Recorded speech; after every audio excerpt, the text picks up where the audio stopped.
সেনাপতি সাহেব, আপনাকে যা বলেছিলাম করেছেন? আজ্ঞে মহারানী, প্রাসাদের সব জায়গা থেকে নাগিন চন্দ্রিকার নাম মুছে দেওয়া হয়েছে।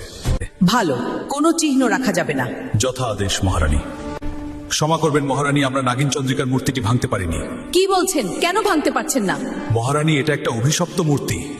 অজুহাত, আমি এর সমাধান চাই। ঠিক আছে, তাহলে আমি নিজেই ভেঙে ফেলবো এই অভিশপ্ত মূর্তি।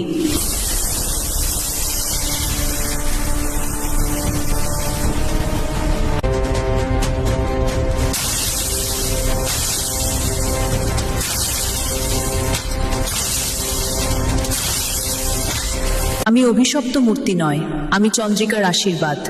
আমি যতদিন আছি কেউ চন্দ্রিকার ক্ষতি করতে পারবে না। এটা অসম্ভব।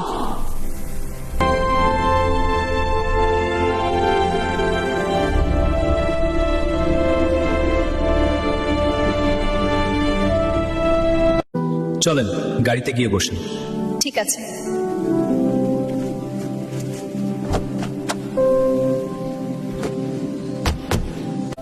আপনার নামটা জানতে পারি? আমার নাম চন্দ্রিকা।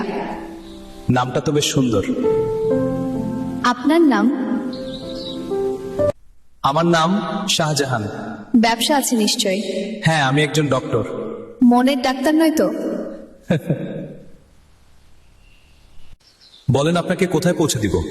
আমি যেখানে যেতে চাই সেখানে আপনি যেতে পারবেন না। মানে? আমি আপাতত আপনার সাথেই থাকতে চাই।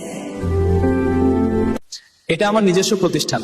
চলুন ভিতরে যাই। ওয়াও, খুব সুন্দর, চলুন। হ্যাঁ, এগিয়ে চলো।